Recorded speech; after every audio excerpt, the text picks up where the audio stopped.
আমরা ভুলে গেছি নিজের পরিচয়, আমরা ভুলে গেছি আমাদের নিজেদের ঠিকানা।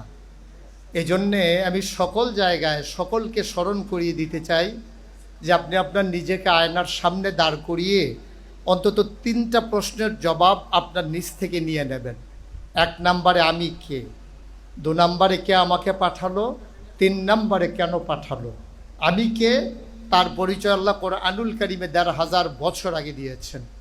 তখনও আমরা মানুষ হইনি, মানুষ বানানোও হয়নি। মানুষ বানাবেন মাত্র যখন চিন্তা করছেন রব্বুল আলামিন ফেরেশতাদেরকে নিয়ে যখন তিনি কনফারেন্স ডাকলেন, তিনি যখন সেমিনারে তার মূল প্রবন্ধ উপস্থাপন করলেন, তিনি সেদিন বলেছিলেন ইন্নী জাইলুন ফিল আরদি খলিফা। আমি একটা কওম, আমি একটা সম্প্রদায়, আমি একদল মানুষ বানাতে চাই যারা আমার প্রতিনিধি, যারা আমার খলিফা। মানে কি?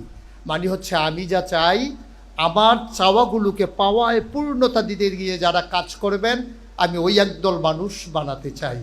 ফেরেশতারা বললেন দরকার নাই, মানুষ বানাবেন তো তারা তো ওই রকমই করবে যেমন করে আগে জিনারা করেছে, মারামারি কাটাকাটি ঝগড়া বিবাদ। কি দরকার মানুষ বানানোর? আমরাই কি যথেষ্ট না আপনাকে ডাকার জন্যে? আল্লাহ বললেন ইন্নী আলামু মা লা তা'লামুন, আমি যা জানি তোমরা তা জানো না।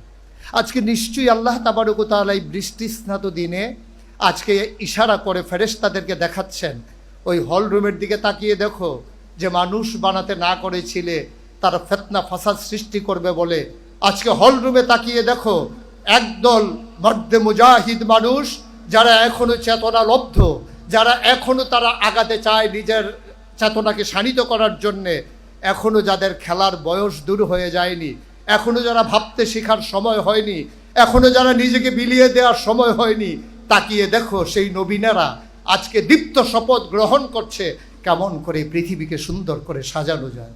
ফেরেশতারা লজ্জায় অবনত হয়ে যান। ফেরেশতারা তখন লজ্জায় যখন অবনত হয়ে যান, তখন আল্লাহ তাবারক ওয়া তাআলা আমাদেরকে লক্ষ্য করে আমাদেরকে দেখিয়ে বলেন, আমি এমন মানুষই বানাতে চেয়েছিলাম যারা আজকে সকল খেলাধুলা, টিভির রং তামাশা আর মোবাইলের স্ক্রিন থেকে নিজেকে সরিয়ে এনে দ্বীনের পথে চলতে চায়, দ্বীনের পথে নিজেকে সাজাতে চায়, রাঙিয়ে তুলতে চায়, দ্বীনের আলোয় আলোকিত করে গোটা বিশ্বকে।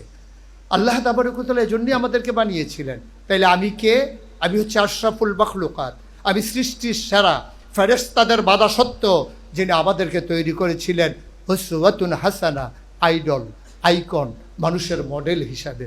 কিন্তু বড়ই পরিতাপের বিষয়, ১বিংশ শতাব্দীর সূচনা লগ্নে গোটা বিশ্ব যখন কম্পিউটারাইজড, গোটা বিশ্বকে যখন বলা হচ্ছে গ্লোবাল ভিলেজ, আজকে কুমিল্লা প্রান্তে থেকে হ্যালো বললে যখন আমেরিকাতে শোনা যায়, শুধু দেখা যায় না, শোনা যায় না, দেখাও যায়। সেই জমানায় এসেও আমরা দেখি কোনো কৃষক তার গরুকে পিটিয়ে মারে না, আমরা দেখি কোনো ছোট্ট ছেলে তার শখের কুকুরটাকে পিটিয়ে মারে না। কিন্তু আমরা দেখি এই ১বিংশ শতাব্দীর সূচনা লগ্নে ওরা বিশ্বকে যখন বলা হচ্ছে চরম উন্নতির চরম শিখরে আরোহণ করেছে, আমরা দেখেছি খোঁজ রাজধানীতে রাজপথে আমার মানুষ মানুষকে পিটিয়ে হত্যা করেছে। আমরা দেখেছি আমরা যখন সভ্যতার ধারক বাহক সেজেছি, তখন আমরা পশুত্বের সর্বনিম্ন পর্যায়ে আমরা অবস্থান করছি। আমরা দেখেছি ক্ষমতার মসনদ আঁকড়ে থাকার জন্যে, নিজেদের স্বার্থ সিদ্ধি করার জন্যে সর্বপ্রথম বুক পেতেছিল যেন সেই আবু সাইদ, তার বুকে বুলেট বিদ্ধ করার পরে পরে ধাপে ধাপে ১০ শতক হাজার পরিপূর্ণ করে লাশে লাশে আবার বাংলাদেশকে ভরিয়ে দেওয়া হলো। আমার হাসপাতালগুলোকে আজকে এই অসুস্থ মানুষের দ্বারা ভরপুর করে দেওয়া হলো। আমার মায়ের আহাজারি, আমার ভাইয়ের আহাজারি আজকে আকাশ বাতাস ভারী হতে শুরু করলো। আমার বোন তার সকল কিছু ফেলে রেখে, তার ঘরের আঙ্গিনাকে ফেলে রেখে রাজপথে নামতে বাধ্য হলো। আর যারা এর মাঝে অগ্রণী ভূমিকা পালন করলো তাদের নাম শিবির, যা শুধু একটি সংগঠন নয়, যা একটি প্রতিষ্ঠান, যা মানুষ গড়ার কারিগরে পরিণত হয়েছে ইতিমধ্যে। যে শিবির হাজারো মানুষ তৈরি করেছে, যে শিবির আজকে মানুষকে পথ চলার পাথেয় হিসেবে মানুষের সামনে নিজেদেরকে ওইভাবে উপস্থাপন করতে চেষ্টা করেছে। এজন্যে অনেক আগে ভারতে যখন মোহামেডান স্পোর্টিং ক্লাব লীগ শিরোপা অর্জন করেছিল, তখন কবি নজরুল একটি কবিতা রচনা করেছিলেন। আমি যখন পড়ছিলাম তখন মনে হচ্ছিল সেই কবিতার লাইনগুলো বাংলাদেশ ইসলামী ছাত্র শিবিরের জন্যও যেন আজকে তিনি থাকলে লিখে দিতেন। যদি এমন করে বলি, এই বাংলার অবনত শিরে তোমরা পড়ালে তাজ, সুযোগ পাইলে শক্তিতে মোরা অজেয় দেখালে আজ। এ কি অভিনব কীর্তি রাখিলে নিরাশাবাদীর দেশে, আধার গগনে আবার ঈদের চাঁদ উঠিল যে হেসে। শিবির যেন তার রক্তের মাঝে গোলাপ গাছ লাগিয়ে গোলাপ ফুল ফুটিয়ে দেখিয়ে দিলেন কেমন করে ফুল ফুটাতে হয় আর গোড়ায় রক্ত দিতে হয়।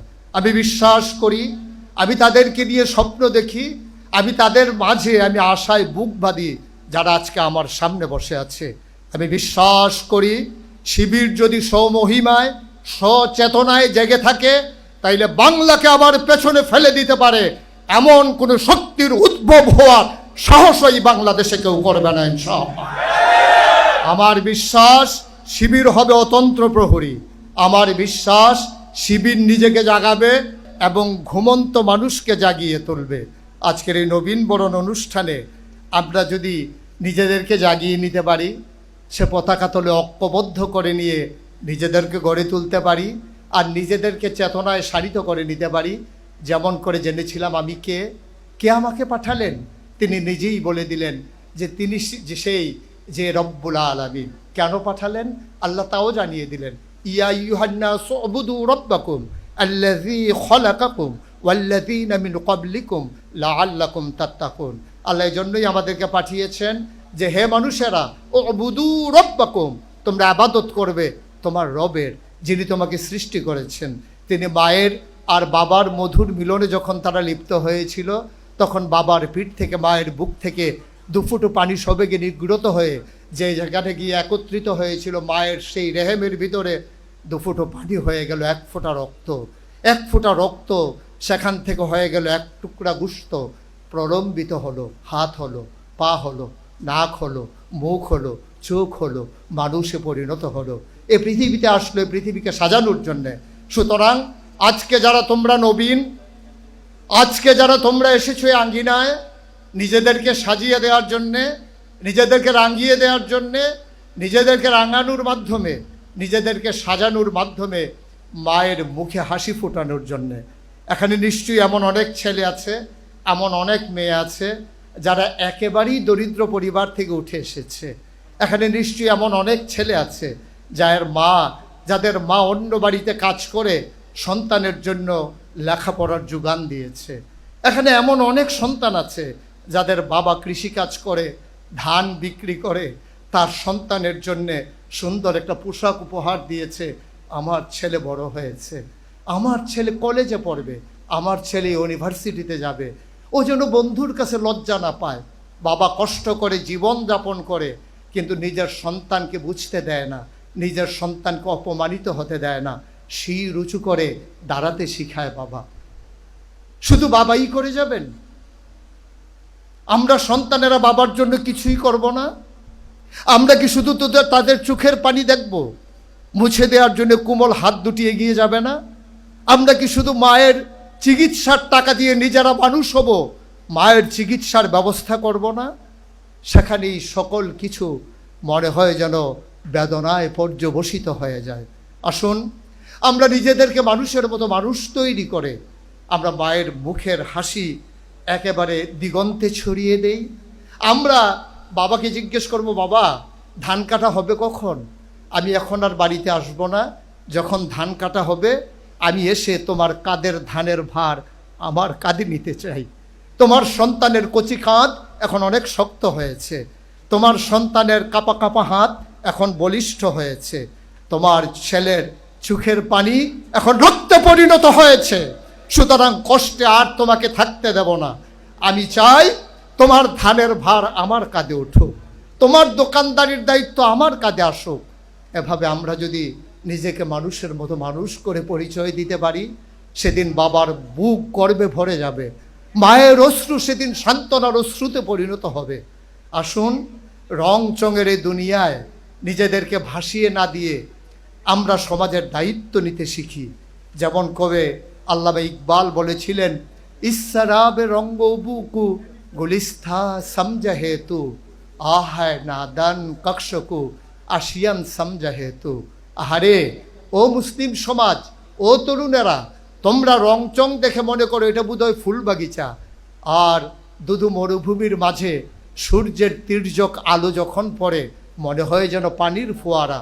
মনে রাখবা, রংচং ফুল বাগিচা নয়, আর মরিচিকা পানির ফোয়ারা নয়।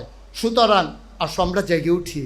আমাদের সামনে যিনি আইডল, আমাদের সামনে যিনি উসওয়াতুন হাসানা, যিনি আমাদের জন্য মডেল, তিনি সেই নবী মুহাম্মদ রাসূলুল্লাহ সাল্লাল্লাহু আলাইহি ওয়াসাল্লাম। আমরা তার আদর্শ উজ্জীবিত হই, তার আনিত বিধানকে সমাজের রন্ধ্রে রন্ধ্রে আমরা পৌঁছে দেই। আমরা তৃণমূল পর্যায় থেকে শুরু করে শুধু রাষ্ট্রের সর্বোচ্চ পর্যায় পর্যন্ত নয়, আমরা গোটা বিশ্বের ইন্টারন্যাশনাল রিলেশন যেখানে হবে সেখান পর্যন্ত আমরা দ্বীনের কথাগুলো তুলে ধরি, নিজেদেরকে মডেল হিসেবে উপস্থাপন করি। আমরা বাংলাদেশের যারা, যদিও বলি ৯০% জন মুসলমান, এই মুসলমানেরা সবাই হচ্ছে আমরা এই আনুষ্ঠানিকতার মুসলমান। আমরা কিন্তু প্র্যাকটিসিং মুসলিমে পরিণত হতে পারিনি। আমরা কথা দিয়ে মানুষকে মুসলিম বানাতে চাই, অথচ মুসলিম কথা দিয়ে নয়, মুসলিম হবে আরেক মুসলিমকে দেখে। আমরা নিজেদেরকে ওইভাবে উপস্থাপন করি, আমার যিনি ছাত্রী বোন হবেন সে আমার কাছে হবে নিরাপদ। কারণ আমি যদি আমার বোনকে টিটকারি মারি, আমি যদি মস্কারা করি ইউনিভার্সিটির গেইটে দাঁড়িয়ে দাঁড়িয়ে, তাহলে আমার বোনের নিরাপত্তা বিধান করবে কে? কাশ্মীরের ঝিলাম নদীর পানিও রক্তে রঞ্জিত হবে আমার বোনের রক্তে। আজকের সে আরাকানের মুসলমানের রক্তে নাফ নদীর পানি রক্তে রঞ্জিত হবে। আজকে ধর্ষিত হবে আমার বোন সিরিয়ায়, আমার বোন আফগানিস্তানে, ফিলিস্তিনে। আর আমার এই বাংলাদেশেও যদি আমার বোন আমার দ্বারা নির্যাতিত হয়, তাহলে তারা আশ্রয় পাবে কোথায়? আসুন আমরা আশ্রয়স্থল হই। যেমন করে বাংলাদেশের ঐতিহাসিক সেই মহা সমাবেশের দিনে একজন নারী লক্ষ মানুষের মাঝ দিয়ে হেঁটে গেছেন, নিরাপত্তার অভাব বোধ করেননি। আমরা সেদিন প্র্যাকটিসিং মুসলিমের সেই পরিচয় তুলে ধরেছিলাম। সে মেয়ে লিখতে বাধ্য হয়েছিল, এর নাম যদি হয় জামাত ইসলামী, এর নাম যদি হয় ইসলামী ছাত্র শিবির, তাহলে সবার চাইতে শিবিরই ভালো, তাহলে সবার চাইতে জামাতই ভালো। আমরা সেই জামাত চাই, সেই শিবির চাই। কথায় না বড় হয়ে আমরা কাজে বড় হতে চাই। আমরা প্রমাণ করে দিতে চাই, মাঝ রাতেও আমাদের একটা শিবিরের ছেলের কাছে একটা যুবতী মেয়ে বড়ই নিরাপদ। সে কখনো ধর্ষণের ভয় রাখে না, অপদস্থ হওয়ার ভয় রাখে না। আমরা প্রমাণ করে দিতে চাই, মিছিলের মাঝ দিয়ে হেঁটে যাবে আমার মেয়ে, সে কখনো নিরাপত্তার অভাব বোধ করবে না।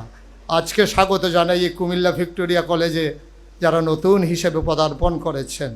যেমন করে কবি নজরুল বলেছিলেন, তোরা সব জয়ধ্বনি কর, তোরা সব জয়ধ্বনি কর, ওই নতুনের কেতন উলে কাল বৈশাখীর ঝড়, তোরা সব জয়ধ্বনি কর।